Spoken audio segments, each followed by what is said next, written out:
अस्सलाम वालेकुम स्टूडेंट। आज के इस लेक्चर के अंदर हम जो है वो valence shell electron pair repulsion theory को पढ़ेंगे और ये बहुत ही मोस्ट इंपॉर्टेंट थ्योरी है आपके एग्ज़ाम्स के पॉइंट ऑफ व्यू के हवाले से भी और एमसीक्यू सेक्शन के हवाले से भी, क्योंकि आपको जो है वो मुख्तलिफ जो है वो एमसीक्यू इससे बहुत आसानी से बन जाते हैं। तो अब देखें ये जो थ्योरी है, सबसे पहले ये समझ लेते हैं कि जो हमारे पास थ्योरी है इसकी थ्योरी की ज़रूरत क्यों पेश आई, ठीक है, और ये थ्योरी हमें क्या बताती है। पहली चीज़ तो याद रखें, ये थ्योरी है ये आपको शेप ऑफ मॉलिक्यूल के बारे में बताती है, ठीक है। प्रीवियस क्लासेस में आपने लेवल स्ट्रक्चर पढ़ा था, ठीक है, उसके मुताबिक आपको पता है कि बॉन्ड जो है वो या तो ट्रांसफ़र की वजह से बनती है या इलेक्ट्रॉन के शेयरिंग की वजह से बनती है। तो जैसे आपने ये HCl के बारे में पढ़ा होगा, ये HCl है, HCl के पास जो है वो 7 इलेक्ट्रॉन है, ये इसके साथ क्या कर रही है, शेयर कर रही है, ये 2 इलेक्ट्रॉन इसके साथ शेयर कर लिए और ये शेयर कर ले और ये बॉन्ड बन गई। अब देखें जो लेविस स्ट्रक्चर है ना, ये आपको सिर्फ बॉन्ड कौन सी बन रही है ये बता रहा है, लेकिन आपको ये नहीं बता रहा कि आपके पास जो मॉलिक्यूल के अंदर उसकी एटम की अरेंजमेंट है वो किस तरह की है। यानी लेविस स्ट्रक्चर में आपको ये तो पता लग जाएगा कि ये CH4 है, ठीक है, ये पता लग जाएगा CH4 है, लेकिन आपको ये पता नहीं लग सकता कि आपके पास जो है वो इसका स्ट्रक्चर क्या है। तो सबसे मोस्ट इंपॉर्टेंट चीज़, पहली चीज़ तो याद रखें, the valence shell electron pair repulsion theory explain about the shape of molecules. तो ये आपको क्या बताती है, शेप ऑफ मॉलिक्यूल के बारे में बताती है कि आपके पास कोई मॉलिक्यूल है तो उस मॉलिक्यूल का शेप क्या होगा, ठीक है। अच्छा, और ये सेडविक और पावेल ने जो थी वो इसको प्रपोज किया था, ठीक है। अब इसका नाम देख लें, नाम क्या है, सबसे पहले नाम है वैलेंस शेल। नाम क्या है, valence shell electron pair repulsion theory, ठीक है। तो सबसे पहले देखें, इस थ्योरी का नाम देखते ही आपको बात समझ में आ गई होगी कि यहाँ पर एटम के वैलेंस शेल के बारे में बात हो रही है, ठीक है। और जब वैलेंस शेल के बारे में बात हो रही है तो इसका मतलब ये है कि वैलेंस शेल में जो इलेक्ट्रॉन्स हैं उनके बारे में आपको क्या होना चाहिए, पता होना चाहिए, ठीक है। तो आज के लेक्चर में हम सिर्फ जो है वो वैलेंस शेल के बारे में पढ़ेंगे। हम ये देखेंगे कि आपके पास जो एक एटम है उस एटम के अंदर वैलेंस शेल में किस किस्म के जो है वो आपके पास इलेक्ट्रॉन आपके पास क्या होते हैं, मौजूद होते हैं। उसके बाद इलेक्ट्रॉन पेयर, ठीक है। तो दूसरी चीज़ जो हमने देखनी है, वैलेंस शेल में कितने इलेक्ट्रॉन पेयर आपके पास मौजूद हैं, ठीक है। और दूसरी क्या है, रिपल्जन थ्योरी। यानी इसका मतलब ये है कि जो शेप ऑफ मॉलिक्यूल है, शेप ऑफ मॉलिक्यूल में वैलेंस शेल के अंदर जो इलेक्ट्रॉन पेयर मौजूद हैं उनकी जो रिपल्जन है सेंट्रल एटम के साथ, वो आपकी शेप ऑफ मॉलिक्यूल को डिटरमाइन करती है। अब ये जो मैंने पॉइंट बोला है, इस पॉइंट को मैं आपको डिटेल से आगे जो है वो समझाऊंगा। सबसे पहले देखें, फर्स्ट स्टेप यही है कि आपको वैलेंस शेल पता हो, वैलेंस शेल के अंदर इलेक्ट्रॉन पेयर पता हो, ठीक है। तो सबसे पहले मैं आपको जो आज सिखा रहा हूँ वही सिखा रहा हूँ कि किस तरह से हमारे पास जो मुख्तलिफ एटम्स हैं उन मुख्तलिफ एटम्स के अंदर जो वैलेंस शेल के अंदर इलेक्ट्रॉन पेयर मौजूद हैं वो कितने किस्म के मौजूद हैं। सबसे पहले देखें, हमारे पास पहला एटम हमारे पास है बेरिलियम, ठीक है। बेरिलियम की इलेक्ट्रॉनिक कॉन्फिगरेशन क्या होती है, 1s2 होती है, 1s2 और 2s2। इसका एटॉमिक नंबर जो होता है 4 होता है, ये हो गई। इसकी बॉक्स डायग्राम मैं आपको सिखा चुका हूँ, ये आपकी इसकी बॉक्स डायग्राम बनती है, ठीक है। अच्छा, अब यहाँ पर देखें, सबसे पहले तो यहाँ देखें कि हमारे पास इसका वैलेंस शेल कौन सा है, ठीक है। अब देखें, ये है 1s, ये क्या है 1s और ये क्या है आपका 2s, ठीक है। अब यहाँ पर देखें, पहली चीज़ आपको इलेक्ट्रॉनिक कॉन्फिगरेशन अच्छी तरह से लिखनी आनी चाहिए और दूसरी चीज़ आपको ये पता होना चाहिए कि वैलेंस शेल कौन सा है। तो यहाँ आपको पता लग गया, यहाँ वैलेंस शेल क्या है आपके पास जो है वो ये मौजूद है। अब यहाँ पर देखें, एक छोटा सा पॉइंट नोट कर लें कि आपके पास नंबर ऑफ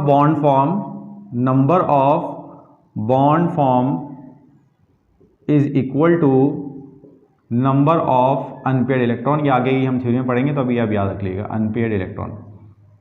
यानी इसका मतलब ये है कि वैलेंस शेल के अंदर जितने नंबर ऑफ अनपेयर्ड इलेक्ट्रॉन होंगे उतनी ही आपके पास क्या बनेंगी, बॉन्ड्स बनेंगी, ठीक है। ये हमेशा याद रखें। लेकिन यहाँ पर देखें, यहाँ तो दोनों के दोनों इलेक्ट्रॉन पेयर पहले से ही पेयर्ड है। जब दोनों के दोनों इलेक्ट्रॉन पेयर पहले से ही बॉन्ड है तो इसका मतलब क्या है, बेरिलियम कोई बॉन्ड नहीं बना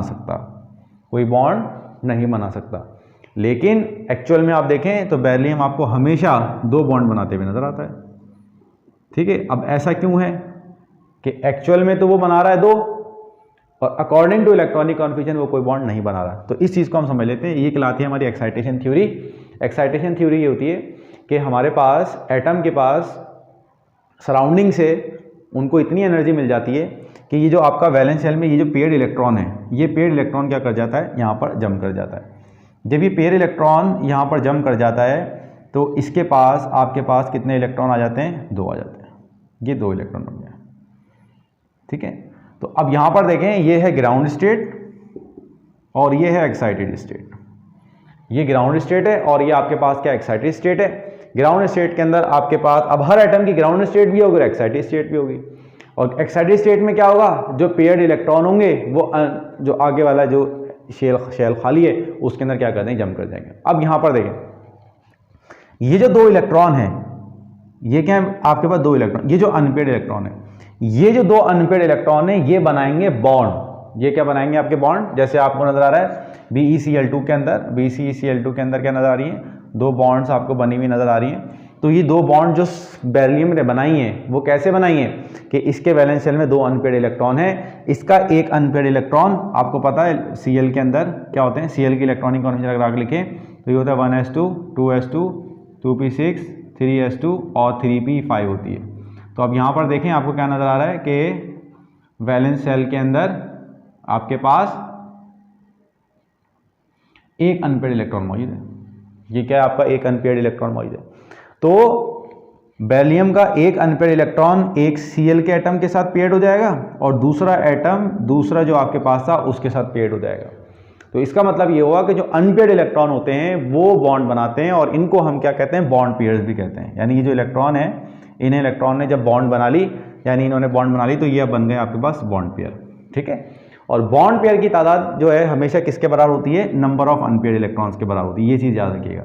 ठीक है, तो अब आपने 2 चीज़ें जो याद रखनी है कि आपके पास कोई एटम है, ठीक है, उस एटम की इलेक्ट्रॉनिक कॉन्फिगरेशन क्या है और इलेक्ट्रॉनिक कॉन्फिगरेशन के साथ साथ आपको ये भी पता होना चाहिए कि इसके अंदर आपके पास नंबर ऑफ अनपेयर्ड इलेक्ट्रॉन्स कितने हैं। तो यहाँ पर देखें, नंबर ऑफ अनपेयर्ड इलेक्ट्रॉन्स 2 हैं और नंबर ऑफ अनपेयर्ड इलेक्ट्रॉन्स ये बराबर होते हैं किसके, नंबर ऑफ बॉन्ड पेयर्स के। ये किसके बराबर होते हैं, नंबर ऑफ बॉन्ड पेयर्स के। तो इसका मतलब क्या है कि यहाँ पर जो बेरिलियम का एटम है, यहाँ पर जो बॉन्ड पेयर हैं, बॉन्ड पेयर इसके अंदर क्या कितने हैं, 2 हैं, 2 इलेक्ट्रॉन्स हैं। ठीक है, अच्छा, अब बॉन्ड पेयर का मतलब क्या है, ये पेयर बॉन्ड बनने के बाद हुए, यानी पहले तो अनपेयर्ड थे लेकिन जब उन्होंने क्या किया, Cl के साथ बॉन्डिंग बनाई तो Cl की बॉन्डिंग बनाने के बाद ये क्या हो गए, पेयर्ड हो गए। ठीक है, और एक पेयर वो होते हैं जो पहले से पेयर्ड होते हैं, उनको हम क्या कहते हैं, लोन पेयर कहते हैं। वो भी आगे केसेस में आएगा। अब यहाँ पर देखें, कोई पहले से पेयर्ड आप हुआ हुआ नजर नहीं आ रहा, यहाँ पर कोई पहले से पेयर्ड हुआ हुआ नजर नहीं आ रहा। इसकी मैं एग्जांपल बता देता हूँ। जैसे नाइट्रोजन है, एटॉमिक नंबर 7 होता है, तो 1s2 2s2 और 2p3। ठीक है, तो अब यहाँ पर देख लें 2 इलेक्ट्रॉन और p में आपके पास आ गए 3 इलेक्ट्रॉन। अब यहाँ पर देखें नाइट्रोजन में ये 3 अनपेयर्ड इलेक्ट्रॉन है, ये 3 अनपेयर्ड इलेक्ट्रॉन किसके बराबर होंगे, बॉन्ड पेयर के बराबर होंगे।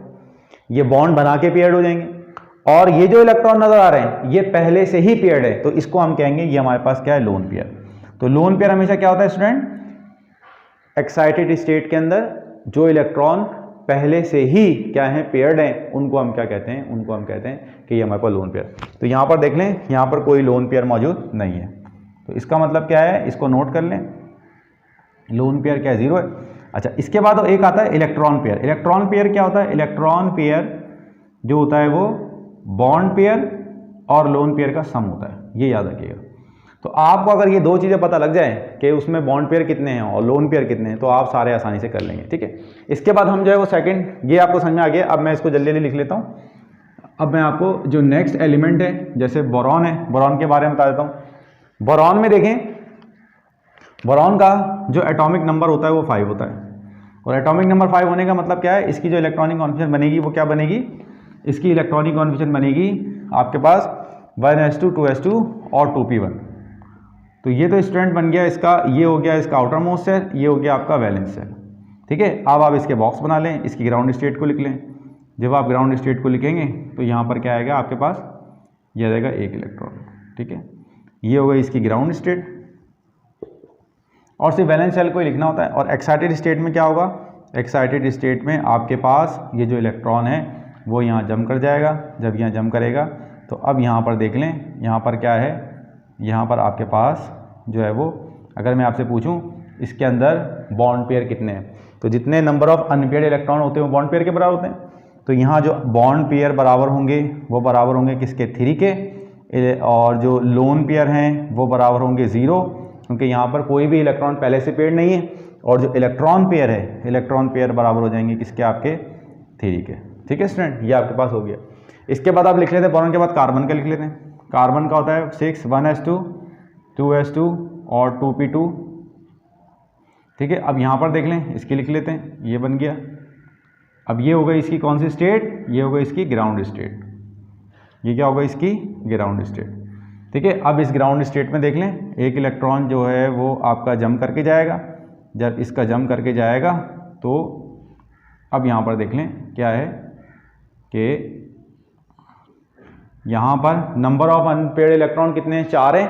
तो यहाँ पर क्या होगा, बॉन्ड पेयर कितने हो जाएंगे, 4 हो जाएंगे। ठीक है, और लोन पेयर यहाँ पर कोई भी नहीं है, तो यहाँ पर लोन पेयर की तादाद क्या है, 0 है। और इलेक्ट्रॉन पेयर हमारे पास कितने हो जाएंगे, 4 हो जाएंगे। ठीक है, ये हमने लिख लिया किसका, कार्बन का। कार्बन के बाद हम लिखते हैं नाइट्रोजन का। नाइट्रोजन का आपको पता है क्या होता है, 1s2, 2s2 और 2p3। ठीक है, अब यहाँ पर देख लें, अब आपने सिर्फ वैलेंस शेल को लिखना है। ये सिर्फ क्या लिखना है, वैलेंस शेल को। वैलेंस शेल को लिखोगे तो अब आपको नज़र आएगा कि यहाँ पर क्या है। अब यहाँ पर देखें, यहाँ आपको इलेक्ट्रॉन जंप नहीं करेगा। ठीक है, क्योंकि ये पेयर नहीं, अगर यहाँ भी चला जाए तो अब यहाँ पर देख लें कि यहाँ पर क्या है। अच्छा, अब आगे इसलिए नहीं जा सकता, अब आगे भी तो होता है 3s होता है, उसके लिए एनर्जी ज़्यादा होती है। यानी कि हम 3s और 3p को देखें तो 2s यहाँ होता है और 3p थोड़ा सा ऊपर होता है। तो इसके लिए उनको इतनी एनर्जी नहीं मिलती कि वो यहाँ से जंप करके ऊपर चले जाएँ। तो यहाँ पर आपके जो बनेगा, अब यहाँ पर देखें, अब यहाँ पर देखें आपके पास जो बॉन्ड पेयर होंगे वो कितने होंगे, 3 होंगे।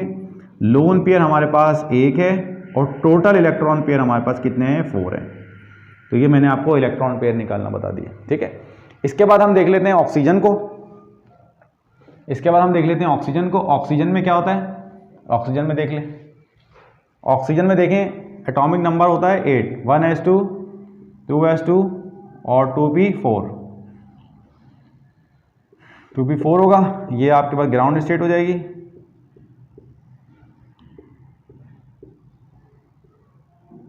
ठीक है, ये ग्राउंड स्टेट है। और ये जब आपका जंप, यहाँ तो आपको जंप करेंगे नहीं, क्योंकि दोनों ग्राउंड स्टेट और एक्साइटेड स्टेट दोनों बराबर हैं, क्योंकि अगर ये जंप भी करके जाएगा तो सेम ही रहेगा। तो अब यहाँ पर देखें, बॉन्ड पेयर अनपेयर्ड इलेक्ट्रॉन कितने हैं, 2 हैं। और लोन पेयर कितने हैं, लोन पेयर भी 2 हैं। और टोटल इलेक्ट्रॉन पेयर कितने हैं आपके पास, जो है वो 4 है। ठीक है, तो ये हमारे पास जो है वो मैंने आपको बता दिया क्या निकालना, बॉन्ड पेयर और लोन पेयर को निकालना बता दिया। ठीक है, सेंट्रल एटम के।